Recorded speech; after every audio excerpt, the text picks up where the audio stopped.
Okay, as Sarah's passing that out, I just want to give a little bit of background about Mountain Top, a little bit about what we're doing, kind of some experience that I have with it, open it up for question and answers, and then we'll get you out on the roads to drive very slowly, because literally I did a donut going 10 miles per hour. So be very careful, please. It's awful out there.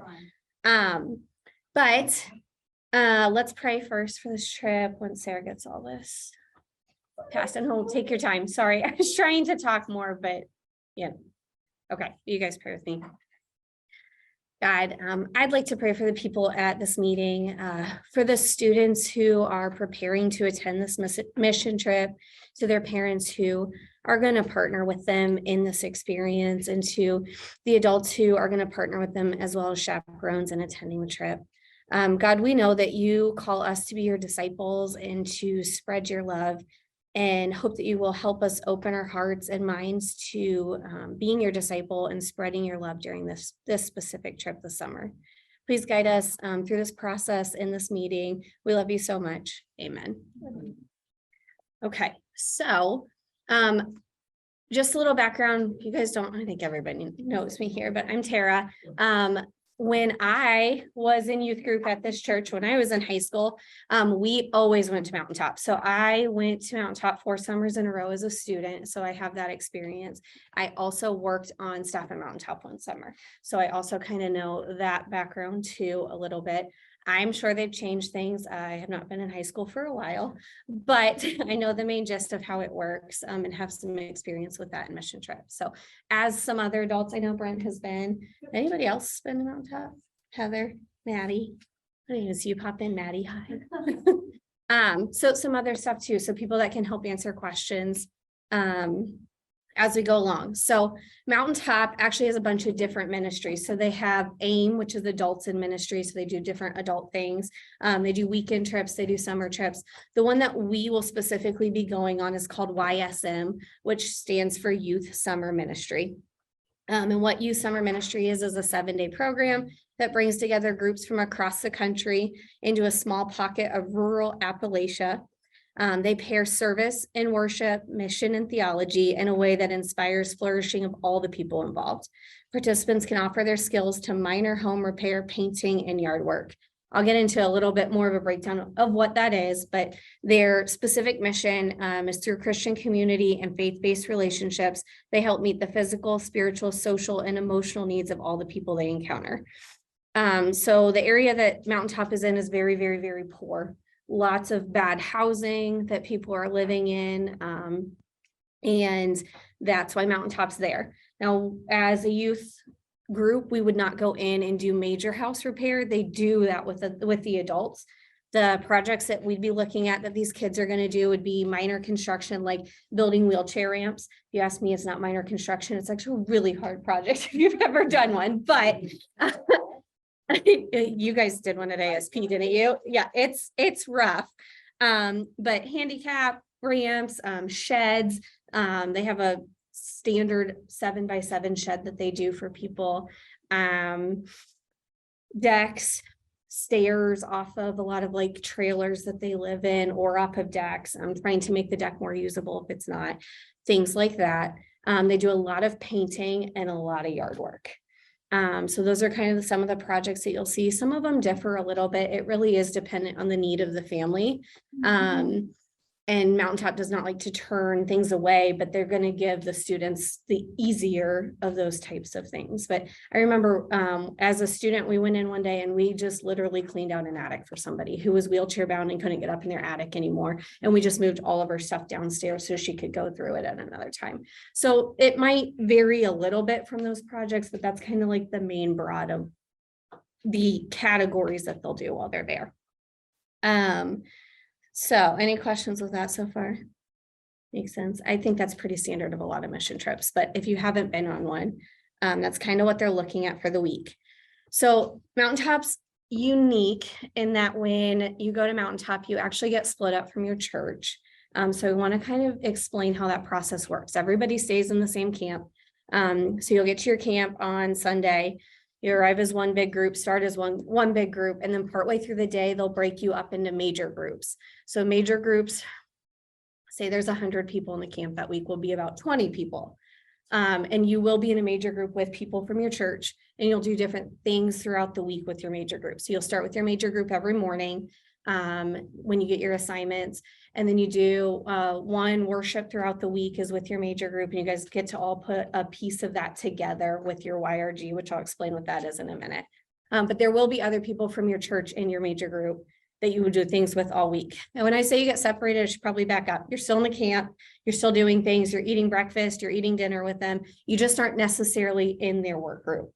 You could end up with somebody depending on how many people come from each church, how many we bring. So I have been in groups before where I've had one other person from Jerome be in my group, but I've also been in groups where I don't at all. But what they do to make the YRG, hi Rusty, in a YRG, they break down from your major group. So a YRG is a youth renewal group, which is your work group. So when you get there, you'll do your major group. At some point, they will break you into YRGs, and it's kind of a really cool process. That is not planned ahead of time. Your major group is planned ahead of time by the staff. But then the YRG, you'll go through what, do they still call them ministry coordinators? Yes. Okay. Ministry coordinator will break you down into your group based on different things like your skill level. You need somebody, typically an adult that's in your group that semi knows what they're doing to some extent with construction, to some extent. I've had many groups where we failed at construction projects, but we tried. And a lot of the reason being there, yes, is the project that's getting done, but it's also meeting their spiritual and emotional needs too, and talking to the family. And they can always get another group in there to finish a project if you don't finish it, or fix a project that you've just totally screwed up, because we've done that before too. So basically I say all that because you don't have to have one single skill to do it. And it's, even if you have construction experience, it's a whole different world. You're using boards that are awful. You are using nails that are awful. We can send some tools from our group to help make that a bit better of a process, but it's a challenge because they're working with what's donated to them most of the time. So anyways, your YRG, you'll break into that. And they'll do that based on skills, often based on age. So they won't put like 5 6th graders in one group. There might be 1 6th grader and a 9th grader, and they'll split that up. They'll split boys and girls. Each group will have 2 adults. One of the adults is a driver, one is a navigator, and then 5 kids. Does all of that make sense so far? Any questions? Yeah. So I know during COVID, they weren't splitting churches up. Is that different now? As far as all of the packets and information that they've sent so far, yes, that they have gone back to their regular model and they are splitting groups up again.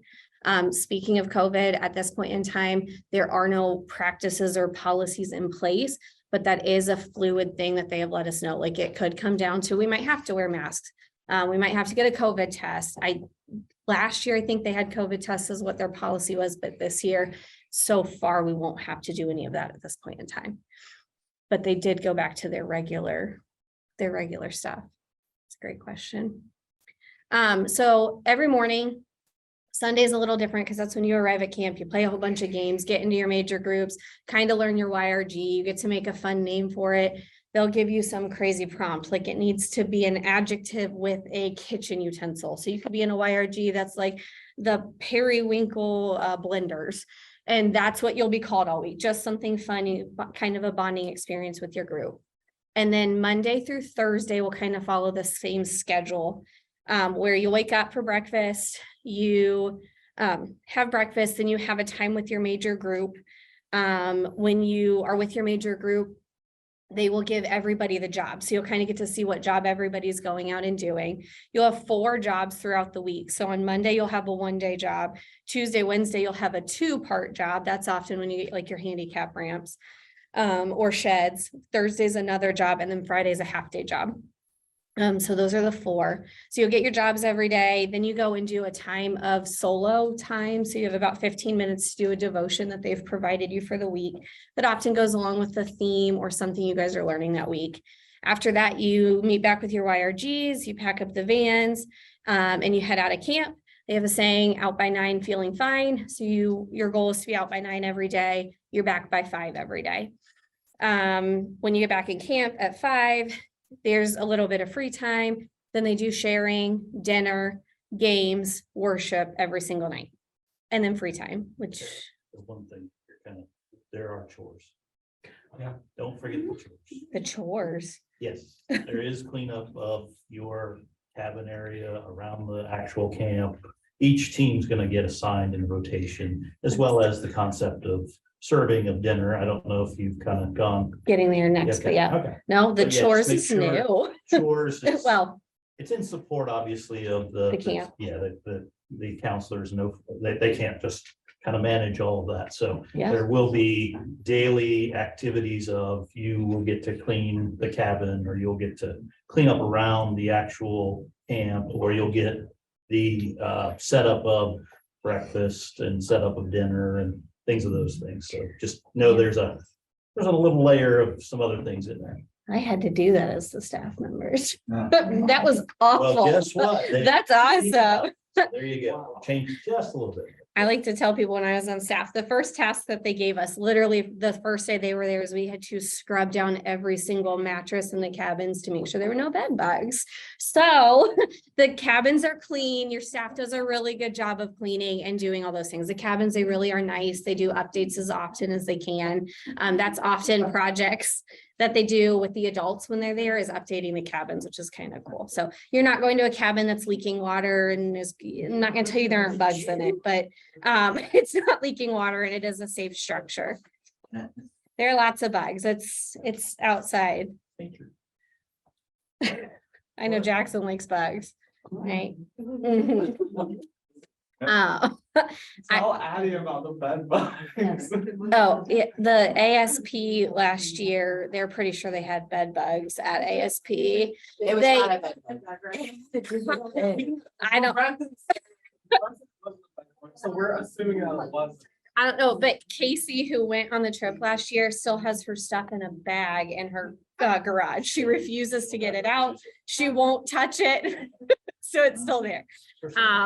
So luckily, I mean, hopefully none of that will be a problem while you guys are at camp. Reminder there is, don't bring your best stuff. No, right? please don't. Okay. And we won't get into all that today about like what you need to pack, but like you're gonna bring your own bedding. You're gonna bring a sheet, sleeping bag, that kind of stuff to help with that. And they really do clean in between all the camp weeks, which is great. And I'm sure it's even better now with all the COVID policies in place. So that kind of explains the week. Other than Friday, you'll have a half-day project. And then you get time to have a YRG celebration, assuming they still kind of do that. So YRG celebration, just they give you time to go out in the community. You can go get something to eat, go get ice cream if you're in Rusty's group. If you're in Rusty's group, you'll go get ice cream every day. Well, more than once a day, apparently. There is some fun in between all the working too, and a time to enjoy Tennessee. It's beautiful. It's surrounded in a beautiful area. There's a pottery place there that's a really popular place to go. So anybody that's been there probably has a coffee mug or 7 in their house, or a bracelet with beads. They make all kinds of cross necklaces and stuff. So it's a cool place to go. So a lot of people go do that on Friday and go enjoy some of Tennessee as well while you guys are there. And the YRG celebration, when I was there, they did gifts. So just something to think about too ahead of time, and we can talk about those later. What we tended to do was one of the days after our project was done, we went to dollar store and everybody would buy just a cheap, funny, kind of memorable gift to remember your week. But other times I've been, sometimes the adults will make something ahead of time. Like I've gotten some really cool crosses that adults have come with to make for their group. Even just something as little, like I had a kid one time in my group make crosses out of popsicle sticks and write a verse that we all love together as a group. So something just to remember your trip by, something, a fun celebration. These will be people you likely will connect with. We live in a world where you can connect with everybody on Facebook. I'm still friends on Facebook with people that I met from my time at Mountain Top. When I was on staff at Mountain Top, I had all kinds of county grandmas, we call them, that we got to visit and hang out with, and we connect. So it's a really, really, really cool mission, in that yes, you're going to do a service project, but you are going to connect with people there from other churches, the community of Tennessee. So there's a lot more to it than just going and building and painting and all of that as well. So, Brent brought it up. There are some other stuff like while you're there as a YRG, I think you have to do 2 meals. Meals are family style. So when your YRG is working, they will serve all the food to the tables. They will clean up. I think that's scraping, yeah, the scraping. I don't know if they still did that. You scrape and consolidate all your food. They haven't changed much since I was there, except chores. So just different ways to serve and give back to the camp while you're there as well. You'll get to know your camp staff really well. Again, you'll get to connect with them after, which is just kind of a whole rounded experience of awesomeness, really. I know it can be a little scary to feel like you're going with your group and you're not going to be with your church. But if that's a hurdle that you guys can get over, it really is a really cool experience. Who has questions about, we'll go over costs and stuff in a minute, but about that kind of. Cabins with your church? With some of them, yes. So they'll split cabins. Boys are on one side of the camp, girls on another side of the camp. And it depends on how many we go. So say we have 10 girls that are there, they'll probably split them 5 and 5. So you're with some of the people from your church in your cabin. You will not spend much time in your cabin at all. They get back, and after doing all the things, all the kids stay up as late as they possibly can for free time playing euchre and 9 square. So if you don't know how to play those, get ready. You got to practice. We'll have some practice here. That's a good question. Anything else? I'm not kidding. That's all you do there. And talk. But any other questions? No? There is a cantina related to, purchasing of shirts and things that you might want. So Yep. that's an option as well. They have drinks and snacks and other things. So. I'm going to talk about that when I get to cost, but yeah, you're right. So a camp store where you can buy all kinds of extra stuff. So let's talk, there's a timeline in there. I'm not going to go through that while we're here today. I kind of just wanted to give that to you guys. Just a rundown idea of what that week's going to look like. The camp itself is July 9th through the 15th. We will leave on July 8th. We'll stay in a hotel on the way. And then on the way home, we'll just make the trip back. It's doable in one day. It's about a 7-hour trip, probably a little less than that. Well, probably a little more than that with stops, but, so we can make the trip back in one day, but we have to be at camp by 12:30 on Sunday. And I don't think any of you want to get up and be on the road at like 3 a.m. So we're going to make a stop on the way. And that's actually a really fun bonding night as a group too. We can stay at a hotel and have dinner, and there's a pool there, and we can hang out and play games and have a devotion and just get ready to be on the mountain for the week. So, with the cost, Michelle and I kind of went through all of the things that we thought were going to be a part of this trip, and hope that we are aiming very high with this amount. I do want to preface up front that we are going to do some fundraisers to help with this too. We can do payment plans. We do not owe all of this up front either with Mountain T.O.P, so we can do payment plans and we'll work with all of it. And scholarships are always available if cost is going to be a problem and any reason for somebody not to go. So don't let that be your reason not to go. We will work with you. Fundraising, we just ask that you guys are present and participating in the fundraisers, and then you guys will get portions of what is raised through the fundraiser towards this trip. Mountain T.O.P for the campers is probably going to cost between $550 and $650.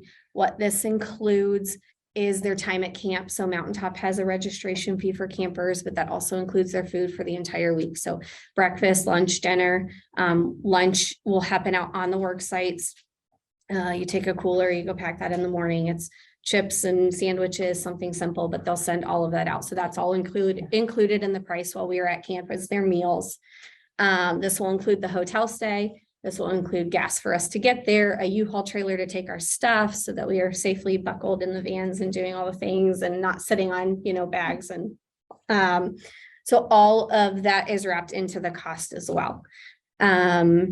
Adult campers will be half the price. So whatever we end up with the total cost, and the total cost will fluctuate. The reason I can't give you an exact number is dependent on who decides to come on the trip, because that will change it a little bit based on how many hotel rooms we need, how many can stay in a hotel room, all those kinds of factors.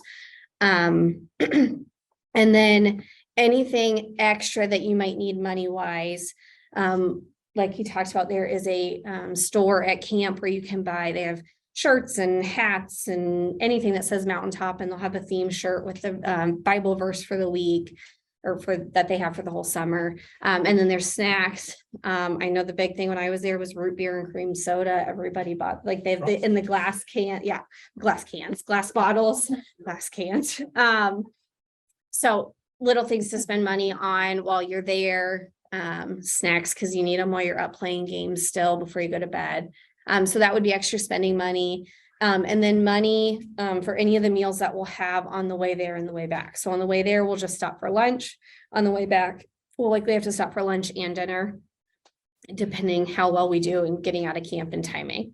And then anything during the week, extra spending money that you might want when your group goes out for ice cream, something like that. So spending money just like when you're on a trip, think of that. But other than that, all the meals are covered when you're there. And Mountain Top does a really good job of providing like a guess as to how much spending money you'll need. So once people sign up, we'll probably have a training day to give you more information on what that specifically will look like. But I do want you guys to know there might be a little extra money involved as well, other than the main price. Any more questions? I do have one, Tara. Since there are 2 adults and 5 youth in each vehicle going to a work site, what vehicles are being used? We are taking currently, we'll take the minivan. So we'll use our 2 vans. Yep, we'll use the 2 vans that we have, the minivan back there and the big 15 passenger And then van. we have more kids. We'll have to, so that allows us to take 22 people. If need be, we might have to rent more vans. Well, what I'm thinking is going to work sites when you have adults. who So- are the drivers and navigators, and they have mixed kids from other churches. The requirement for churches is to bring minimum of a 7-passenger van. So our minivan holds 7 passengers. And then it splits. So there'll be, if you go as a driver for us, you will also be a driver for Mountain Top. If you don't drive for us, you will be considered the second adult in the group.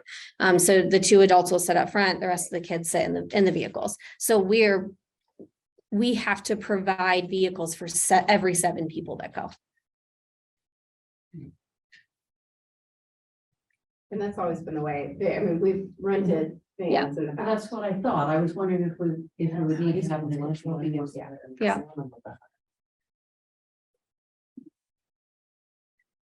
Any other questions? I know the youth will probably advance it. Well, is there Wi-Fi connection at Mountain Top? So Sure. No, I'm. That's a- There is no Wi-Fi. That was an issue. Because there won't be, that's the problem.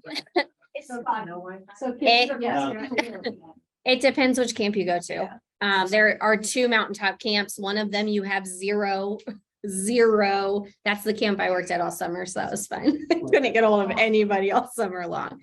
But one of them does have some reception. It's very spotty. It will be hard to get a hold of anybody while you're at But in camp. terms of like emergency contact, They they have- have lines. Yes, yep. We'll have an emergency number where you can reach us, reach the camp. They'll get it to us.